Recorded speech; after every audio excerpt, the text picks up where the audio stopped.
देश के 77वें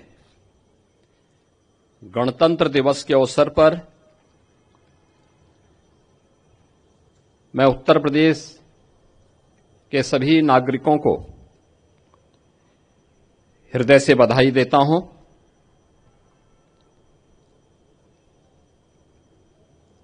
आज ही के दिन 1950 में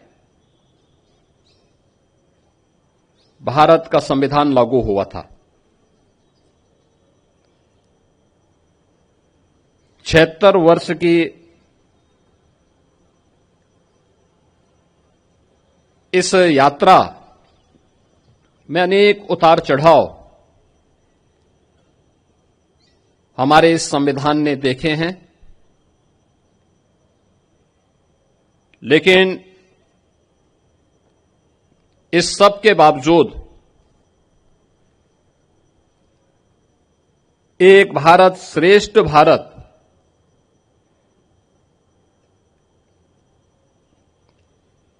के अपने संकल्पों के अनुरूप उत्तर से दक्षिण तक, पूरब से पश्चिम तक प्रत्येक भारतवासी के गौरव, भारत की एकात्मता और अखंडता के लक्ष्य को आगे बढ़ाते हुए आज हम सब एक नए भारत का दर्शन कर रहे हैं। इसमें हमारे संविधान की एक महत्वपूर्ण भूमिका है। मैं इस अवसर पर राष्ट्रपिता महात्मा गांधी, जिनके नेतृत्व में भारत के स्वाधीनता आंदोलन ने एक नई ऊंचाइयां प्राप्त की, उनकी स्मृतियों को नमन करता हूं।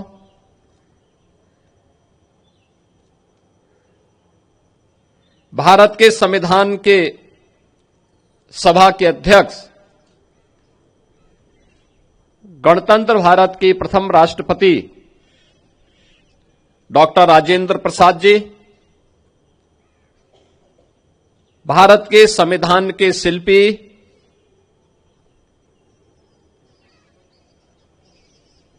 बाबा साहब डॉक्टर भीमराव अंबेडकर,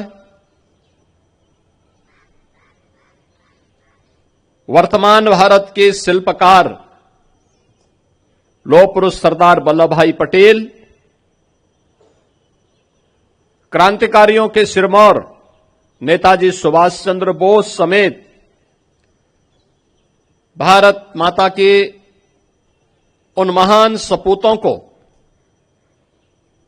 जिन्होंने देश की आजादी के लिए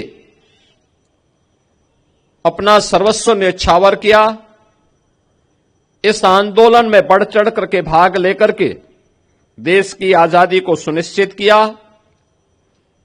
और स्वतंत्र भारत में देश की सुरक्षा के लिए, आंतरिक और बाह्य सुरक्षा के लिए अपने आप को बलिदान किया है। ऐसे भारत माता के सभी ज्ञात अज्ञात सपूतों के प्रति विनम्र श्रद्धांजलि अर्पित करते हुए उनकी स्मृतियों को मैं नमन करता हूं। हम सब जानते हैं कि 1947 में 15 अगस्त के दिन देश आजाद होता है। उससे पहले भारत के संविधान सभा के निर्वाचन संपन्न हो चुके थे। डॉक्टर राजेंद्र प्रसाद जी के नेतृत्व में भारत के संविधान सभा के निर्माण के उपरांत 26 नवंबर 1949 को भारत ने अपने संविधान को अंगीकार किया। आज पूरा देश 26 नवंबर की तिथि को संविधान दिवस के रूप में आयोजित करता है। हर भारतवासी का दायित्व बनता है कि हम अपने संविधान के प्रति पूरी श्रद्धा और पूरे समर्पण भाव के साथ कार्य करें, क्योंकि सम और विषम परिस्थितियों में भारत का ये संबल बना है। भारत के संविधान की ये पंक्तियां कि हम भारत के लोग हर भारतवासी के लिए एक नई प्रेरणा है कि भारत के संविधान का संरक्षक, असली संरक्षक अगर कोई है तो भारत का नागरिक है।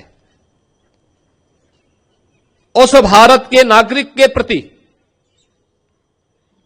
हरेक संस्था को, हरेक नागरिक को, हरेक मंत्रालय और विभागों को अपनी जवाबदेही को सुनिश्चित करना होगा और यह संविधान के प्रति हमारे समर्पण के भाव को भी व्यक्त करता है। हम सब इस बात को जानते हैं कि जब भी हम संविधान की मूल भावनाओं का अनादर करते हैं तो वास्तव में भारत माता के उन महान सपूतों का, जिनके बल पर, जिनके दम पर यह देश स्वतंत्र हुआ, हम उनका अनादर भी करते हैं। यह अनादर भारत के संविधान का नहीं बल्कि भारत के उन महान पुरुषों का अपमान है जिनके बल पर यह देश स्वतंत्र हुआ। और इसलिए हर नागरिक का यह दायित्व बनता है कि वह संविधान के प्रति पूरी श्रद्धा और समर्पण भाव के साथ कार्य करें। यह हमारे लिए एक पवित्र दस्तावेज है जो हर विपरीत परिस्थितियों में हमारा मार्गदर्शक होगा। भारत को एकता और अखंडता के सूत्र में बांधने से लेकर के देश के अंदर न्याय, बंधुता और समता के एक भाव को प्रत्येक नागरिक तक लागू करने के सपने इस अभियान को निरंतर आगे बढ़ाने के इस क्रम को हमें जारी रखना होगा। याद रखना, ये तीन शब्द भारत के संविधान के न्याय, समता और बंधुता हर नागरिक को बिना भेदभाव के न्याय मिले, देश के अंदर जाति, मत, मजहब, क्षेत्र और भाषा के आधार पर किसी प्रकार का भेदभाव न हो, परस्पर समता और बंधुता का यह माहौल पूरे देश के अंदर आगे बढ़ेगा तो भारत को विकसित भारत बनाने के प्रधानमंत्री मोदी जी के अभियान को कोई रोक नहीं सकता। विकसित भारत की संकल्पना हर भारतवासी के लिए गौरव का क्षण होना चाहिए, क्योंकि यह क्षण केवल देश की आर्थिक समृद्धि का मात्र नहीं, हर नागरिक की खुशहाली का दिन होगा। हर एक नागरिक के जीवन में कई गुना समृद्धि का दिन होगा, लेकिन इसका रास्ता समाज के अंतिम पायदान पर बैठे हुए व्यक्ति से प्रारंभ होता है। हमारे गांवों से, हमारी गलियों से, समाज के अलग अलग क्षेत्रों के अंतिम पायदान पर बैठे हुए उन नागरिकों के माध्यम से यात्रा आगे बढ़नी चाहिए। हर एक स्तर पर आत्मनिर्भरता का यह भाव हमें आगे बढ़ाने के लिए सदैव उसके प्रति उस भाव के साथ आगे बढ़ना पड़ेगा। याद रखना, भारत के संविधान के शब्द जिनके बारे में प्रधानमंत्री जी बार बार कहते हैं कि इन तीन शब्दों ने भारत के संविधान को दुनिया के सबसे बड़े लोकतंत्र के रूप में भारत को स्थापित करने में सबसे बड़ी भूमिका का निर्वहन किया है। आजादी के पूर्व देश को सामाजिक रूप से तोड़ने के लिए, विभाजित करने के लिए अनेक दुष्चक्र प्रारंभ हुए थे। कुछ लोगों ने क्षेत्र के आधार पर, कुछ लोगों ने भाषाई आधार पर, कुछ लोगों ने जातीय आधार पर देश को विभाजित करने के अनेक षड्यंत्र रचे थे, लेकिन वे सभी षड्यंत्र अधिक दिनों तक टिक नहीं पाए।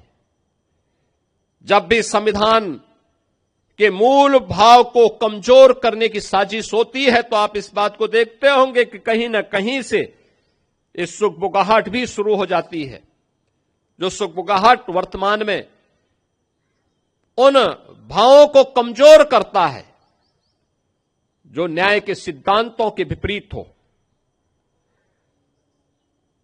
भारत का संविधान व्यष्टि नहीं, समिष्टि के उस भाव के साथ हम सबको जोड़ने की एक नई प्रेरणा देता है। कोई व्यक्ति अगर ये कहता है कि मैं न्याय से ऊपर हूं, मैं संविधान से ऊपर हूं, मैं व्यवस्था से ऊपर हूं, तो मुझे लगता है कि वह भारत के संविधान की अवमानना कर रहा है। अगर कोई व्यक्ति कहता है कि बनाई गई व्यवस्था पर मेरा विश्वास नहीं, जो मैं कहूंगा वही सब कुछ होगा, ये नहीं चल सकता। और आज का ये दिवस हम सबको भारत के इस महान संविधान के प्रति उस समर्पण भाव के साथ आगे बढ़ने, उन संकल्पों को आगे बढ़ाने की एक नई प्रेरणा का दिवस है। हम सब उत्तर प्रदेशवासी भारत के इस संविधान को सम्मान देते हुए उन सभी राष्ट्र नायकों को, जिन राष्ट्र नायकों का एक ही ध्येय था और वह था राष्ट्र प्रथम का भाव, उस राष्ट्र प्रथम भाव का एक दस्तावेज भारत के संविधान के रूप में हम सबके सामने है। और यही वर्तमान के हमारे संकल्पों को, देश के संकल्पों को एक नई ऊंचाइयों तक आगे बढ़ाने में मददगार होगा। मैं आज के इस अवसर पर पूरे प्रदेशवासियों को 77वें गणतंत्र दिवस की एक बार फिर से हृदय से बधाई देते हुए अपनी शुभकामनाएं देता हूं। धन्यवाद। जय हिंद।